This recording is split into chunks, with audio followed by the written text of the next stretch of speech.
존경하는 나경원 후보님에 대해서 제가 사용 설명서 몇 가지를 말씀드리고자 합니다. 첫 번째, 방송 대담이나 방송 연설이나 혹은 공약집 또는 플랜카드 걸린 걸 보실 때 문장 맨 앞에 주어가 있는지를 반드시 확인하시기 바랍니다. 예. 어제 보니까 장애인 복지를 확대하겠다 이렇게 공약을 많이 하셨던데, 모든 문장 앞에 제가 또는 나경원이라는 주어가 있어야 합니다. 주어가 들어있지 않은 공약 무효입니다. 그러니까 서울시민 여러분께서는 나경원 후보의 모든 정견, 공약 이런 걸 보실 때 그 문장에 매번 문장이 시작될 때마다 나경원이 제가라는 주어가 있는 것을 반드시 확인하시기 바랍니다. 이거 확인하지 않고 믿고 표 찍었다가 나중에 헛공약이 되면 여러분들 책임이에요. 주어가 없기 때문에.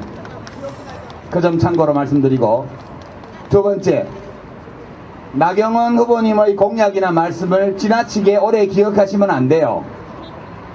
왜냐하면 한 1년 반 정도 지나면 기억을 못 하십니다, 그분이. 이 나경원 후보를 사용할 때 두 번째 주의사항인데요. 요즘 내곡 산성이 화제죠. 여기 시청 앞에 MB 산성에 이어서 지금 내곡 산성이 지금 건축되고 있습니다.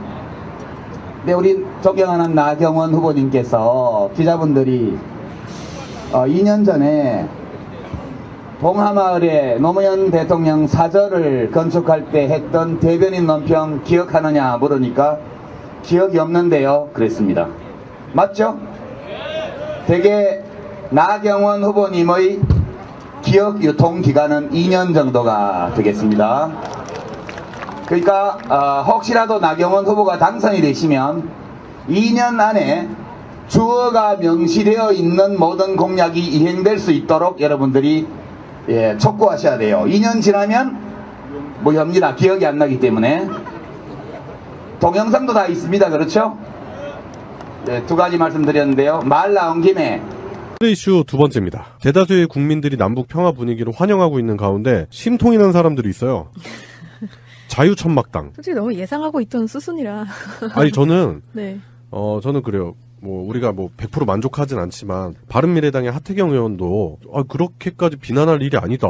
지금 같은 경우는 이제 한마음 한뜻으로 남북 평화를 추구하는 문재인 정부에 힘을 실어줘야 된다라는 말까지 했는데, 그렇다고 하태경이 좋은 건 아니지만. 근데 그게 상식선의 발언이잖아요. 그렇죠. 상식선의 그러니까 발언. 그게 맞아요. 상식선의 발언이라는 거지. 이건 정치적 성향 이런 게 따질 필요가 없이, 이거는 전 세계 사람들이 봤을 때 평화는 좋은 것 이꼬르 상식, 그거 통하지 않는 사람이에요. 네, 평생 심통병에 걸린 사람 같은데.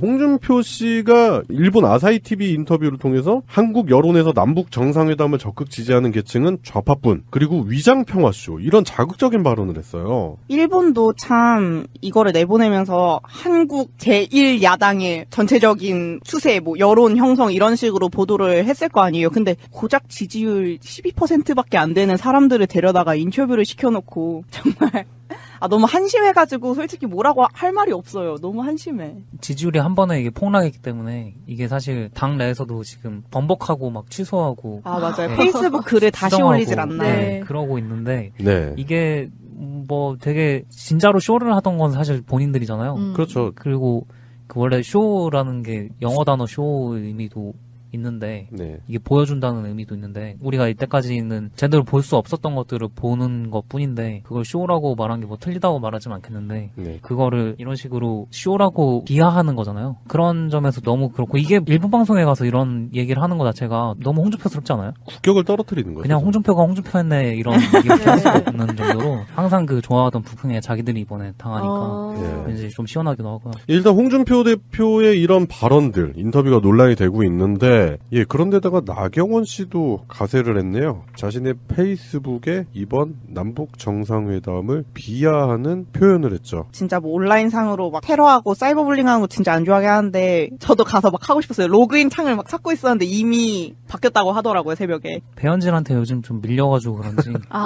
이기려고. 좀 의식하는 것 같아. 라이벌로. 요즘 뉴스 공장 나와가지고 한창 주가 올리고 있는데 배현진 경력 조작 때문에 자기가 살짝 묻힐 것 같으니까 기회는 이때야. 국상은 나의 것. 막 이러면서 아주 그냥 독이 올랐어요. 제가 봤을 때는. 사실 자유한국당이 참 보면은 이건 네거티브로만 살아온 사람들이라 네. 다른 생산적인 방식으로 정치판에서 인기를 끄는 방법을 더 이상은 터득하지 못하는 게 아닐까라는 맞아요. 생각도 들지만 측은히 여기고 싶진 않아요.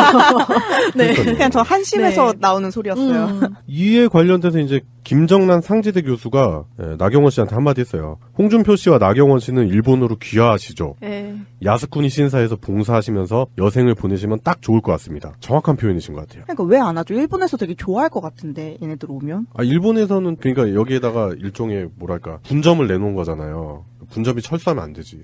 끝까지 그치. 살아남아야지. 그렇지. 아니 그냥 둘이 쿵짝쿵짝 쎄쎄쎄하면 재밌을 것 같아가지고. 아까 말씀드렸던 그 표정 있잖아요. 그걸 TV 볼 때 그 네. 표정이 이번에 또 표정이 또 똑같았던 게 그런 것도 있더라고요. 일본 기자들도 같은 장면을 보면서 같은 표정을 짓더라고요. 그거 보면서 분점 맞구나. 네, 그런 생각이 들었고요. 그래서 이제 자유한국당을 가지고 수많은 네티즌들이 자유자민당 뭐 이런 표현들을 하고 있어요. 네. 어울린다. 네, 자유자민당이다. 너는 뭐 일본 극우의 한국판이냐 막 이런 식으로 비판을 많이 하고 있죠. 자유한국당은 아니죠. 솔직히 자유일본당이면 또 몰라. 네, 저는 텐트 쳐놨기 때문에 그냥 자유천막당 아니면 자유텐트당 뭐 이 정도 생각했는데 또 네티즌 분들이 이제 수준이 높아요. 자유자민당이냐 뭐 이런 식으로 표현을 하고 계시더라고요. 입가진 자들은 다 한마디씩 하는 것 같은데 홍준표, 나경원, 장제원, 김성태, 배설에 가까운 수준의 말도 안 되는 비난을 쏟아냈다가 여론의 문매를 맞고 있는 그런 상황이고요. 지금 일본 아베도 좀 큰일 났어요. 그렇죠. 비슷한 논리로 계속해서 권력을 지탱하고 있던 사람 중 한 명이기 때문에 네, 이번에는 어디에 비빌 것인가.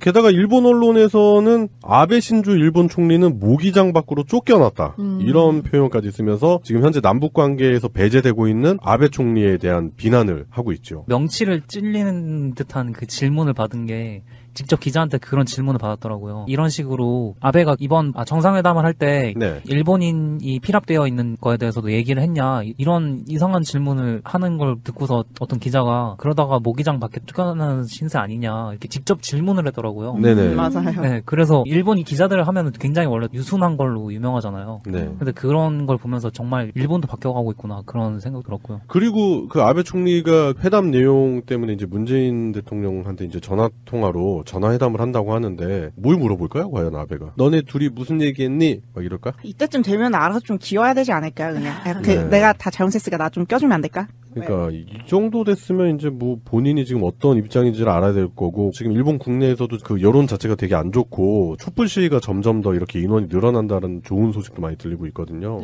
이 정도 되면 뭐 아베도 퇴진해야 되지 않나 그런 생각도 들어요. 대다수의 국민들과는 전혀 다른 길을 걷는 사람들. 마치 일본 지금 현 극우 정부의 한국 분점 같은 느낌이 들죠? 뭐 심지어 그들이 바라보던 트럼프조차도 좋은 일이 일어나고 있네? 약간 이렇게 트윗을 남긴 마당에. 헛헛할 거예요, 지금. 속이 타들어가지. 지금 이거는 제가 봤을 때는 지금 현재 전국을 되돌릴 수가 없는 상황이다.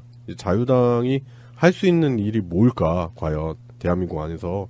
스스로들 그런 질문을 한번 던져보면서 반성하는 시간을 가져야죠. 이 정도 되면. 그리고 이제 김정은 위원장이 실제로 딱 만나서 처음 시작할 때 했던 얘기 중에 그런 게 있어요. 이게 이행할 수 없는 약속들, 그거에 대한 걸 계속 반복해서 얘기를 했단 말이에요. 네. 실제로 우리나라가 그걸 번복을 했던 그 주체들은 이명박 정권 이하란 말이에요. 그렇죠. 그리고 그 기자들, 편파적인 기사를 계속 써냈던 기자들이 어떻게 보면 주축이라고 볼 수 있는데 그런 사람들한테 시작하자마자부터 두들겨 패면서 시작하니까 이게 그런 것들을 듣고서 뻔뻔하게 쇼라는 얘기를 할 수 있는 그런 사람들도 참 WWE를 보는 것도 아니고 WWE 같아 진짜 보면 진짜 말도 안 되는 그 각본에 의해서 움직이는 그런 레슬링 선수들 같고 정작 처맞는 건 자신들이죠.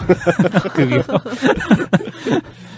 네, 하여튼 그런 부분으로 참 우스꽝스럽죠. 요즘 이 사람들 보면서 참 인생을 어떻게 살면 저렇게 엉망진창으로 살 수 있을까? 후손들한테 부끄럽지 않을까? 그런 생각까지 하게 되는데 역사가 기록해줄 겁니다. 역사가 기억해줄 거고 그들이 쏟아낸 배설과 같은 말도 안 되는 궤변들, 그 궤변들이 역사에 기록돼 있을 것입니다. 자유당은 하루빨리 반성하는 모습, 자숙하는 모습을 보여주셨으면 합니다. 오늘의 이슈 두 번째였습니다. 선택의 여지가 없죠. 네, 그렇죠. 예, 4.27 판문점 선언에 대해서 얘기할 건데 오늘 이 작가님 또 이제 티셔츠, 피스 0427 티셔츠 입고 나오셨어요. 네, 저 이거 되게 착용감이 되게 좋아가지고. 맞아요. 아니, 되게 잘 어울려요, 또. 탈출이 안 돼요, 이게 티에서. 디자인이 이뻐. 정말 좋아요. 색깔도 괜찮고. 네. 이거 무엇보다 팔 길이가 되게 편해요. 맞아요. 그죠? 네. 하여튼 실용성도 있고. 예, 그렇죠. 멋도 겸비하고. 네. 일석이조. 예, 피스 0427 티셔츠를 입고 나오셨는데 4.27 판문점 선언 이후로 많이 바뀔 것이다. 앞으로 남북 관계가 좋아지면서 많은 부분들이 바뀔 것이다라는 예측이 여기저기서 나오는데 저희는 이제 청년 방송이잖아요. 네. 뭐 청년들 얘기를 한번 해보자. 오늘의 이슈 첫 번째는 4.27 판문점 선언이 청년들의 삶에 미칠 영향, 뭐 지금 당장은 아니더라도 무언가 영향을 미치지 않을까 그런 생각으로 오늘의 이슈 첫 번째 주제를 선정을 해봤는데 어떤 부분이 많이 바뀔까요? 너무 여러 가지가 떠올라가지고 뭔가 하나를 딱 먼저 얘기하기가 어려우니까 저는 그냥 개인적으로 방송을 보면서 제일 먼저 머리로 든 생각이 이제 애들 휴학하고 유럽 여행 안 가고 북한 여행 가겠다라는 생각이 뭔가 가장 먼저 들었어요. 제가 여행을 좋아하다 보니까.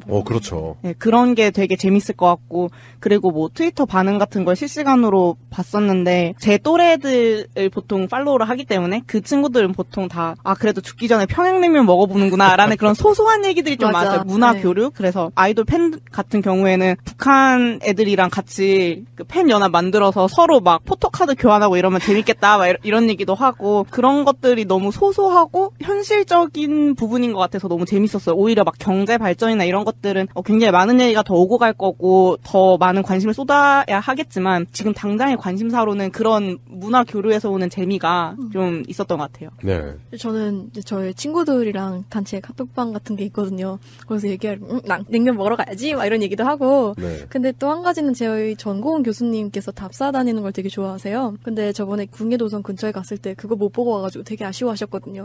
그래서 거기도 답사 하시는 거 되게 좋아하실 것 같고. 네. 그래도 백두산 같은 데도 이제 갈 수 있잖아요. 그렇죠. 네, 그러면 훨씬 더 그런 답사의 장이 넓어지지 않을까 생각이 됩니다. 그 문재인 대통령이 판문점 선언 만찬 선서에서 그런 얘기 했잖아요. 퇴임하고 나면 개마고원에 트레킹하고 백두산을 오르는 것이 소원이다. 걷는 거 되게 좋아하시는 것 같아. 예전에 히말라야도 갔다 오셨다며. 소원이 약간 소박하세요.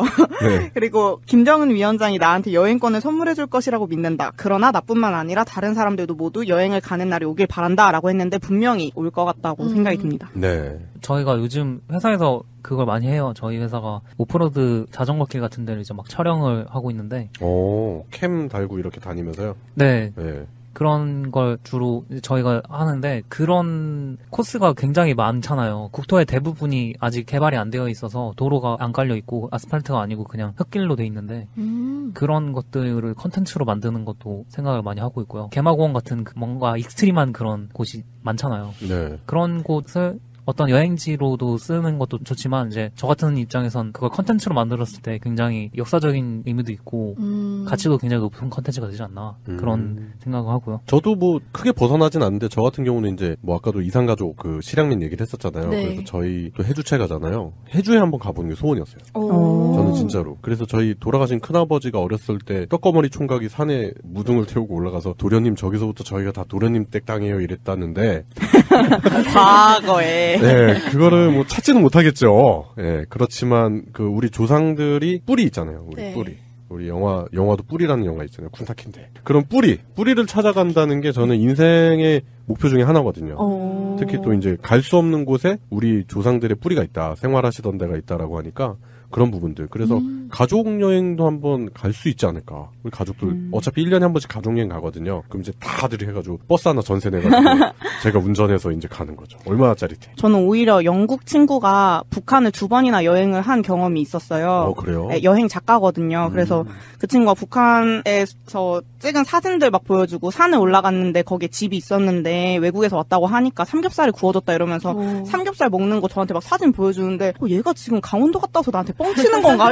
이게 북한일 리가 없어 이러면서 같이 막 페이스북으로 사진도 엄청 많이 보고 그랬거든요. 네. 그게 이제 신기하지 않은 일이 된다는 게 감개무량하네요. 그 예전에 이승만 때 그 최병덕인가 육군참모총장이 뭐 전쟁이 나면 뭐 점심은 평양에서 저녁은 신의주에서 뭐 이딴 말 했었잖아요. 근데 다른 의미로 이제 앞으로는 평화적으로 점심은 평양에서 저녁은 신의주에서 이게 가능하지 않을까 그런 생각도 합니다. 그러네요. 예. 네. 그 평양냉면 하니까 제 웃음 지뢰가 거기였거든요. 뿌듯한 엄마 미소로 보다가 김정은 위원장이 멀리서 온 평양냉면 멀리서 왔다고 하면 안 되는구나 했을 때 빵 터졌었거든요. 그거 진짜 히트쳤죠. 네, 그거 진짜 너무 재밌었어요. 네. 그래서 그리고 특히 현실 남매인 모습이 보이는 게 또 재밌기도 했고 네. 그래서 정말 멀지 않은 곳이다라는 게 크게 와닿았던 멘트였던 것 같아요. 그래요. 우리가 마음이 멀었던 거지 진짜 물리적인 거리는 엄청 가깝죠. 제가 사실 최근에 한국 고전 영화를 봤었거든요. 네. 피아골이라고 혹시 아시나요? 그게 휴전한 다음 바로 2년 뒤에 나왔던 영화예요. 근데 되게 신선한 게 지리산 빨치산을 소재로 한 영화인데 네. 그 사람들을 주인공으로 내세운 영화예요. 그러다 보니까 어떤 문제가 생겼냐면 이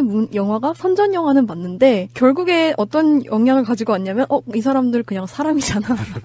네. 그렇죠. 네, 왜냐면 주인공으로 보고 클로즈업해서 얼굴 표정을 보게 되면 우리도 어쩔 수 없이 그 감정을 이해하게 되고 공감을 하게 되잖아요. 그래서 그 영화가 선전 영화로서는 실패했지만 예술적으로 어떤 성과를 거두게 되었던 거죠. 아니면 당시 감독이 맥인 거지. 맥인 건가? 맥인 거지. 아무튼 그래가지고 검열을 당하고 맨 끝에는 이제 태극기가 오버랩되면서 끝나는 그런 기묘한 결말로 끝이 나는데 약간 그 영화가 떠올랐어요. 그러니까 좀 다른 의미로 이걸 사람 대 사람으로 보니까 가깝게 느껴지는구나 라는 느낌이 들었어요. 사람 대 사람 하니까 저 웃음질에 하나 더 있는데 그 남측 군인이 노래 한 소절 부른 다음에 어떤가 이랬는데 북한 측에서 노래 잘 부르는구만 이거를 하는 그 영상을 봤거든요. 근데 너무 웃겨갖고 몇 번을 돌려봤어요. 실제로 그 GP 있잖아요. 네, 그러니까 GP 조소에서 거기 영상이었어요. 네, 그런 식으로 대화를 하기도 해요. 그러니까 정말 1대1로 만났을 때 스스럼 없이 친구가 될 수 있는 그냥 막연한 사이라는 거죠. 그게 와닿았던 것 같아요. 그 심리전 때문에 그렇게 하는데 그게 하다 보면은 감정이입도 되고. 네, 그거 노래 잘 부르는구만 막 이게 너무 웃겨가지고. 이제 그러다 보면 이제 고참들한테 줄바따도 나왔던 겁니다. 너무 감정이입이 돼서 좀 이상하게 대화가 오고 가면은 뭐 예전에 그랬다고 하더라고요. 양세병님이나 이 작가님은 평양냉면에 너무 궁금한데. 육류간냉면에 예, 지금 아주 완전히 꽂히신 것 같은데 빨간 국물이더라고요 그게. 다대기 넣어가지고 투명한 국물로 하는 게 북한 냉면이라고 막 그랬었잖아요. 근데 막 속고 살았어. 얼큰하게 먹나 봐요. 김정은 위원장이 가져온 그게 평양냉면이어야 돼요. 이제 어디 가서 원조집이라고 뻥치는 데들 이제 다. 예, 그 주변에 간판집들이 성행해 있는 원조집을 하고. 뽀록났네, 이제. 네, 뭐 하여튼 평양냉면, 그것도 참 괜찮고, 이제 또 자유롭게 여행을 갈 수 있다. 그래서 저는 거기서 더 나아가지고, 북한만이 아니라 유라시아 철도의 부활. 그게 이제 유라시아 철도의 허브가 대한민국이 되지 않을까. 스타트. 왜냐면 우리가 어떻게 보면은, 대륙의 끝자락에 있잖아요. 네. 거기서부터 유라시아 철도가 연결이 돼가 쭉 가는 거지. 그러니까 우리가 유럽 여행을 갈 때는 복잡하잖아요. 막 비행기 타고 현지 가고 뭐 유레일 패스 끊고 막 돌아다니고 하잖아요. 근데 그게 아니라 그냥 엄마 나 갔다 올게. 갔다 와. 그래서 오늘은 서울역에서 이제 타고 이제 출발해야지. 이러고 이제 서울역에서 기차 타고 가는 거예요, 유럽을. 얼마짜리 돼? 맞아요. 이 생각을 너무 오랜만에 꺼내봐서 되게 생소했어요. 왜냐면 이게 제가 딱 중학생 때 한창 그래서 14 남북 공동선언 때 처음 이 얘기가 나왔을 때 한창 중학교 때 막 그러면 우리 열차 타고 어쩌고 저쩌고 이런 얘기를 했었다가 11년 동안 까마득하게 잊고 있었던 유라시아 철도란 단어 자체도 아예 잊고 있었는데 갑자기 다시 나오니까 되게 반가웠고 그리고 그 선언에 명시했던 그런 사항들을 적극적으로 추진해 나가겠다라고 이번 선언에서 밝힌 거잖아요. 그 협약을 그대로 이어와서 그래서 그 중에서 4개 중에 가장 즉시 운행이 좀 가능한 게 경의선 구간이라고 하니까 경의선 구간 개보수가 시작이 되면 그 한번 물고가 트이면 완전 발빠르게 이제 나머지는 근데 이름이 또 생소해요. 동해 북부선 금강산성 경원성지 이제 되면은 금방 또 유라시아까지 갈 수 있지 않을까. 적어도 정권이 바뀌지만 않는다면 제가 한 40 되기 전에 가능하지 않을까요? 예, 가능할 것 같아요. 제가 봐도. 저도 정권만 안 바뀌면. 그러니까 통일이 된다 안 된다가 아니라 그러니까 남북 경협을 통해서 그런 부분도 협조가 되면은 철도로 해가지고 유라시아 대륙 철도 열면은 더욱 더 통일에 다가갈 수 있는 그 그렇죠. 발판이 또 마련되는 거라고 생각이 들어요. 그리고 그걸 통해서 우리가 물류나 이런 것도 많이 개선이 되지 않을까. 그렇죠. 물류 비용 자체가 많이 절감될 것 같아요. 그렇죠. 이상한 강이나 파지 말고. 네. 거기서 판 흙을 다 매겨야 돼. 아니네. 그 찬성한 새끼들한테 그 흙을 일모 도원이었어 방금. 네. 돼질 때까지 입에서 흙 냄새 날 때까지 매겨야 된다라고 전 생각해요. 전 세계 지도를 거꾸로 뒤집어 놓고 보면은 예. 우리나라가 아시아 대륙에서 아메리카 대륙으로 건너가는 끝자락이에요. 그래서 만약에 물류가 이제 트인다면은 그쪽으로 해서 철도로 해가지고 대량으로 가지고 와서 부산을 항해서 배로 출발하는 항로가 개통이 되고 그러면 물류비가 굉장히 절감이 되는 효과가 있어서 예. 아시아, 유라시아 물류의 허브가 될 수도 있겠네요. 네, 경제적인 효과가 굉장하고요. 네. 그러니까 대한민국이 집중되는 거죠. 네. 역사적으로 우리나라가 그런 청해진 같은 것도 있고 우리나라가 굉장히 중간 무역으로 흥한 민족이었는데 네. 다시 옛날에 그 어떤 명성이 되돌아올 수 있다고 볼 수가 있을 것 같고요. 네, 맞아요. 이제 군비도 사실 축소가 많이 되잖아요. 그렇죠. 군 축소를 지금 이제 명문화 시켜가지고 문서로 이제 조약을 했기 때문에 그거에 따른 그 이제 군대에 간다는 거가 저희 때는 막 연평도 포격 사건 있고 막 그러면은 살벌할 때 가셨네. 막 그런 것들 하는 게 굉장히 긴장이 됐었는데 그런 게 좀 사그라들고 군에 가는 게 그냥 이제 좀 더 안전하다는 느낌이 오지 않을까. 저 같은 경우는 좀 특이한 경험인데 입대했을 때 입대하고 나서 2달 있다가 그 6.15 남북 공동 6.15 남북 정상회담을 했어요. 그러니까 야, 전쟁 나서 죽을 일 없겠다라는 그런 생각 하잖아요. 네. 수첩에서 주적 지워야죠 이제. 네, 주적 북괴였어 다. 아 북괴였어요. 수첩에 북괴로 써있는데 북괴에서 괴자 다지고 한자로 바꿨어요. 북한. 이제 나라로 인정을 해준 거지. 괴뢰 정부가 아니라 그때 당시에는 북한 정부 자체를 그 전까지는 인정 안 했다는 거예요. 근데 제대할 때쯤에 연평해전이 터져가지고 군에 가서 맨날 정신교육 받고 하는 거 있잖아요. 그렇죠. 뭐 안보교육하고 맨날 안보관이라고 그래가지고 그걸 막 주입식으로 그냥 머리에다 그냥 막 때려 넣어요. 그런데 그런 게 그 몇십 년 동안 변하지 않던 그 안보관이라는 게 갑자기 박혀서 개막원에서 같이 이제 북한군하고 감시하는 그런 선후배 사이하고 막 합동훈련도 하고 뭐 그런 식으로 많이 바뀌어야 되기 때문에 그리고 이번에 그 초콜릿 깨는 장면 보셨죠? 그 초콜릿 딱 깨면은 거기 이제 한반도가 들어있는 그 장면을 보셨을 텐데 거기에 독도 그려져 있다고 일본에서 막 난리치잖아요. 아베가 또 딴지 걸었죠? 네. 그런 독도 근처에서 또 이제 북한하고 같이 이제 협력하는 단계로 나아갈 텐데 그런 면에서 굉장히 우리가 기존에 가지고 있던 걸 다 버려야 되는 그런 안보관이 완전 뒤바뀌는 그런 계기가 될 것 같아요. 네, 그 남북한 그 젊은 청년 군인들이 만나가지고 같이 공동으로 경계를 같이 쓰면서 밤에 또 이제 뽀구리도 같이 논아 먹고 동무 이거 알아? 그게 뭐네? 그러니까 이게 뽀구리라는 거야. 그게 뽀글이네? 막 이러면서 같이 먹고.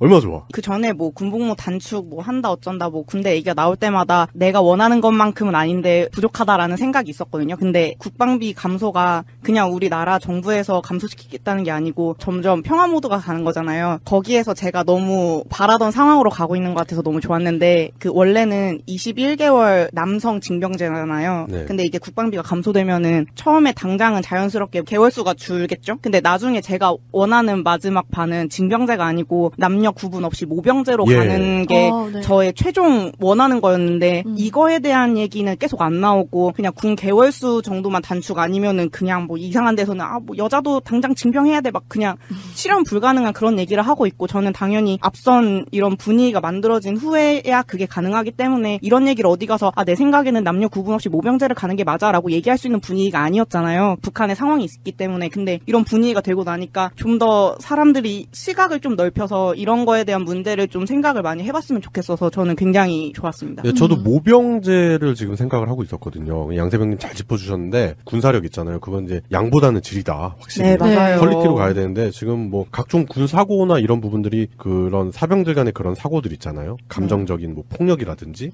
폭언에 의한 탈영, 뭐 자살 뭐 이런 심각한 문제도 많은데 그런 부분들이 징병제가 원인이다라는 분석도 많이 나와 있는데 그렇기 때문에 직업 군인들을 양성해서 직업으로서 군인 진짜 평생 가는 직업으로서 퀄리티 높은 그런 군사력을 얻어낼 수 있는 전환점이 될 수 있는 상황이다. 저는 그렇게 생각도 듭니다. 모병제는 군사 수가 적고 비용이 많이 든다고는 하지만 어찌됐든 결과적으로 보면 굉장히 효율적인 거고 그리고 당연히 보급품들의 질도 높아지고 군인에 대한 대우도 좋아지고 사기와 의지가 높기 때문에 정예화된 훈련이 당연히 가능할 것이고 특히 그 썩은 물이라고 얘기하는 그런 조직들의 변화도 당연히 올 거고 그리고 제가 가장 관심 있는 인권적으로 유린당하거나 군 복무 부적응자들도 뭐 관심사병이라고도 표현하고 군대 내에서 그런 것들도 없어질 거고 그냥 자기가 관두고 싶으면 군대를 관두면 되는 상황이 오는 거잖아요. 직업으로서. 그게 정말 건강한 사회가 오는 길이라고 생각해요. 20대 남성들에게는 가장 큰 이슈잖아요. 솔직히 뭐 30, 40대 돼서 나중에는 이제 다른 이슈가 생기겠지만 20대 때는 그 군대라는 게 정말 큰 비중을 차지하는 어떤 것이기 때문에 꼭 바뀌어야 되는 문제라고 생각합니다. 네. 사실 군대 문화라고 하기 좀 그런 맞아요. 문화가 아니에요. 그거는 뭐라 해야 돼? 악습이라고 해야 되나? 악습이 적당하네. 네, 굉장히 트라우마처럼 남아서 사회 전체에 깊게 뿌리 박혀 있잖아요. 그래서 그런 것들을 털어버리기 위해서라도 얼른 이게 진행돼야 될 것 같아요.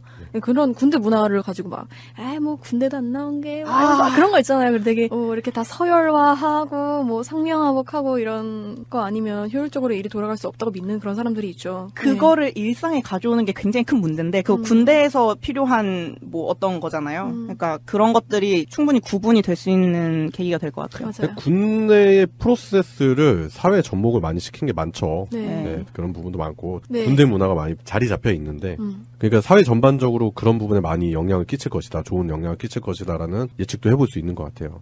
예, 그래요. 4.27 판문점 선언이 청년들의 삶에 미칠 영향, 뭐 이뿐만 아니라 다른 많은 좋은 영향이 기다리고 있을 것이다. 다른 좋은 변화들이 기다리고 있을 것이다라는 생각이 들고 비단 청년들의 삶뿐만 아니라 국민들 삶의 질에 많은 영향, 좋은 영향을 끼칠 것이다. 저는 그런 생각도 해봅니다. 그래 오늘의 이슈 첫 번째는 여기까지 하겠습니다.